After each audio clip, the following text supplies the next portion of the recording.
এখন গাঁৱত এজনী বুঢ়ী আছিল। তাইৰ এটা মৰমৰ ল'ৰা আছিল। ল'ৰাটোৱে এদিন পাননি চৰুকি থাকোঁতে হঠাৎ হাঁহ কণী এটা পাই মাকক দিলেগৈ। মাকে কণীটো ধোৱা চাঙৰ ওপৰত তুলি থলে। কণীটো ফুটি তাৰ পৰা এজনী দিব্য ছোৱালী হৈ মনে মনে ধোৱা চাঙতে লুকাই থাকিল। বুঢ়ী ফুৰিবলৈ গ'লে ছোৱালীজনীয়ে সদায় চাঙৰ পৰা নামি আহি বুঢ়ীৰ ঘৰৰ পঁইতা ভাত খাই টপত এগাল ৰান্ধি থৈ মনে মনে চাঙৰ ওপৰত উঠি থাকেগৈ। এদিন বুঢ়ীৰ মনত গাজিলে, মই চৰুত পঁইতা ভাত থৈ যাওঁ, কোনেনো দিনো পঁইতা ভাত খাই টপত গাল ৰান্ধি থৈ যায়হি। বুঢ়ীয়ে এদিন বুদ্ধি পাতি ওচৰ চুবুৰীয়া ডাঙৰকৈ ক'লে, আজি মই দূৰলৈ ফুৰিবলৈ যাম, তহঁতে মোৰ ঘৰ চাবি দে। এই বুলি বুঢ়ীয়ে কৈ দুৱাৰৰ চুকত লুকাই থাকিল। আনদিনাৰ দৰে ছোৱালীজনীয়ে বুঢ়ী ওলাই গ'ল ভাবি আহি পঁইতাগাল খাই টপত এগাল ৰান্ধি থৈ বেৰেদি চাঙলৈ উঠি যাওঁতে বুঢ়ীয়ে খপ কৰে ছোৱালীজনীৰ ভৰিত ধৰিলে। বুঢ়ীয়ে তেতিয়া তই কৰ ছোৱালী, ইয়াত কেলৈ আছ বুলি সোধাত তাই আতি গুৰি সোপাকে ভাঙি বুঢ়ীক কৈ দিলে। সেইদিনাখনৰে পৰা তাই বুঢ়ীৰ ঘৰত দেখা শুনাকৈ থাকিল আৰু বুঢ়ীয়ে তাইৰ নাম পানেচৈ দিলে। অইন মানুহে এইজনী কৰ ছোৱালী বুলি সুধিলে বুঢ়ীয়ে মোৰ যি বুলি কয়। বুঢ়ীৰ পুতেক লাহে লাহে ডেকা হৈ উঠিল। পানেচৈক তাৰ বিয়া কৰাবৰ মন গ'ল, কিন্তু লাজত একো ক'ব নোৱাৰি ৰঘৰৰ ভিতৰত থকা ওখ চাঙত উঠি শুই থাকিলগৈ। ইপিনে মাকে পুতেকক বিচাৰি গোটেইখন খলক লগালে, পুতেক নাই। পিছে বুঢ়ীয়ে ৰঘৰ সাৰিবলৈ যাওঁতে চাঙৰ তলত তামোলৰ চোবা এখন পৰি থকা দেখি ওপৰলৈ চাই পুতেকক দেখি মাতিলে, বোপাই নামি আহ, তোক মই যিহকে লাগে তাকে দিম।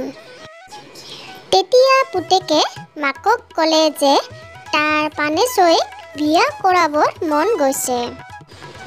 বুঢ়ীয়ে এৰাব নোৱাৰি মান্তি হৈ পানেচৈয়ে গম নোপোৱাকৈ তলে তলে বিয়াৰ ঠিক কৰিলে। বিয়াৰ দিনা পানেচৈয়ে নৈৰ ঘাটত মাহ হালধি বাটি আছে। এনেতে সিফালৰ পৰা মগনীয়াৰ বুঢ়ী এজনী আহি পানেচৈক, আই মোক দুটামান মাহ দিয়া বুলি খুজি তাইৰ ওচৰতে বহিলহি। পানেচৈয়ে, যা কৰ বুঢ়ী, মই ককাইৰ বিয়ালৈ মাহ হালধি বাটিছোঁ, তোক কেনেকৈ দিম, এই বুলি ক'লে। বুঢ়ীয়ে, বাৰু আই, ভাল ককায়েৰৰ বিয়ালৈ মাহ হালধি বাটিছ, ছোৱালী কোন ক'ব পাৰনে? এই বুলি সুধিলে। পানেচৈয়ে, নোৱাৰো বৰবাই, কোননো কচোন বুলি বুঢ়ীক সোধাত বুঢ়ীয়ে ক'লে, ছোৱালী আৰু কোন হ'ব আই, তোৰে লগত বিয়া পাতিছে। পানেচৈয়ে কথাটো শুনি ভয়ে খাই বুঢ়ীক, বাই মইনো এতিয়া কি কৰিম কচোন বুলি সোধাত বুঢ়ীয়ে ক'লে, তই ইকৰাৰ নাও আৰু ইকৰাৰ বঠা এপাত লৈ তহঁতৰ ঘৰৰ পিছত থকা বৰপুখুৰীত খেলাই থাকগৈ। তোক মাতিলে কেতিয়াও নাহিবি। ৰাতি হলে পুখুৰীৰ পাৰতে থকা চোৱা গছৰ মূৰাতে সোমাই থাকিবিহি বুলি বুদ্ধি দি গুচি গ'ল। পানেচৈয়ে ঘৰলৈ আহি ইকৰাৰ নাও আৰু ইকৰাৰ বঠা এপাত লৈ পুখুৰীত খেলাই থাকিবলৈ ধৰিলে। মাকে মাতেহে মাতে, পানেচৈ নাহে। পানেচৈ নহা দেখি মাকে বিনাই বিনাই মাতিলে। পানেচৈ পানেচৈ মোৰাই পানেচৈ মোৰ গাতে চপাই দে না দুহাতে দুমুঠি দি যাম চাৰিমুঠি ডিঙিটো পিন্ধা খাকনি বিৰাতে বহিবাতে খাবি বেটিয়ে ধৰি পানেচৈয়ে মাকক উত্তৰ দিলে। দুহাতে দুমুঠি নলো চাৰিমুঠি তোৰ ঘাতে নচপাওনা খাটলি বিৰাতে বহিবাতে নাখাওঁ বেটিয়ে নধৰকা। ককায়েকেও পানেচৈক মাতিলে।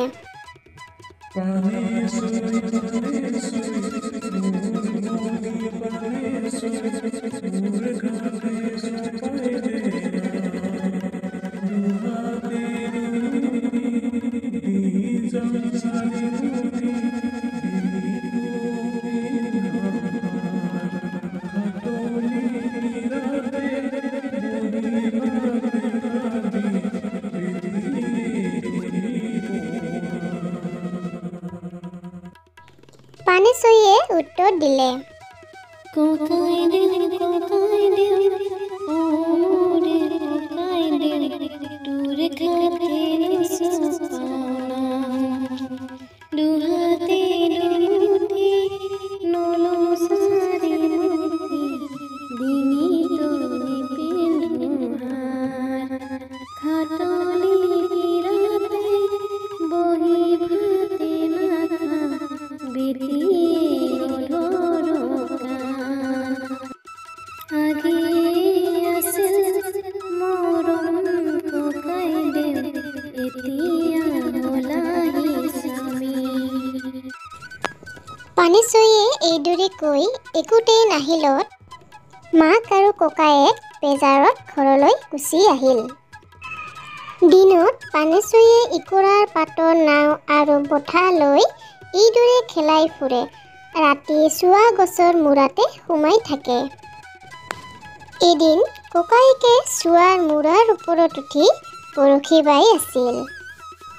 বৰশীত মাছে নুখুটি কেৱল কানি পুঠি দুটামানে খুটিছিল। তাকে দেখি পানেচৈয়ে মূৰাৰ ভিতৰৰ পৰা মাত লগালে। একো মাছে নুখুটে ফুটে কানি পুঠি ককায়ে বৰশী বাই চোৱা মূৰাটো কি।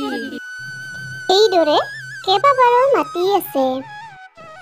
ককায়েকে শুনি থাকি ইয়াতনো কি আছে বুলি মূৰাটো কুঠাৰ এখন আনি চিতাচিত কৰি পেলালেহি। এনেতে সেই মগনীয়াৰ বুঢ়ীজনী আহি এচটা খৰি খুজিলে।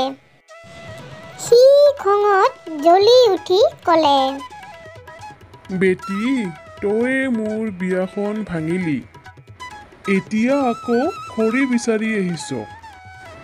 যা, তোক খৰি নিদিওঁ। বুঢ়ীয়ে নৈৰ পলস বোকাত ছিটিকি পৰি থকা চলি এচটাকে লৈ গুচি গ'ল। চলি চটা বুঢ়ীয়ে ধুই পখালি ধোৱা চাঙত তুলি থলেগৈ। পানেচৈ সেই চলি চটাতে সোমাই আছিল। বুঢ়ীয়ে বাহিৰলৈ ওলাই গ'লে পানেচৈয়ে চৰুৰ পঁইতাগাল খাই টপত ভাত ৰান্ধি থয়। এইদৰে বহুত দিন গ'ল। এদিন পানেশৈ বুঢ়ীৰ হাতত ধৰা পৰিল। দিনত পানেশৈয়ে বুঢ়ীৰ ঘৰত খৰি খিলাহা এজনী হৈ থাকে আৰু ৰাতি ছোৱালী হৈ বুঢ়ীৰ লগতে শুই থাকে। এদিন ককায়েকে এই বুঢ়ীৰ চোতালতে সমনীয়া ল'ৰা দুটামানৰ সৈতে খিলা খেলি আছিল। পানেশৈ খৰি হাজনী হৈ ওচৰতে টকটকাই আছিলহি। ককায়েকে খিলাটো মাৰি দিলতেই তাই থাপ মাৰি লৈ গ'ল।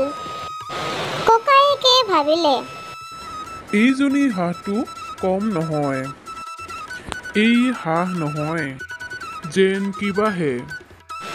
ইয়াকে ভাবি সি ঘৰত সোমালহি। মাকে কি হৈছে বুলি তাক সুধিলত সি ক'লে, বুঢ়ীৰ ঘৰৰ হাঁহজনী মোক লাগে। মাকে মগনীয়াৰ বুঢ়ীক বৰকৈ ধৰি ৰূপবান দি হাঁহজনী আনি পুতেকক দিলে। পুতেকে হাঁহজনী আতুল তুলকৈ মৰম কৰি ৰাখে আৰু ৰাতি নিজৰ লগতে শোৱাপাটিত শুৱাই থয়। এদিন মগনীয়াৰ এজনীয়ে ল'ৰাটোৰ পৰা সকলো বৃত্তান্ত শুনি ক'লে, বোপাই, সেইজনী হাঁহ নহয়, তোৰ পানেশৈয়ে। আজি ৰাতি তই টোপনিৰ ভাও জুৰি পৰি থাকিবি।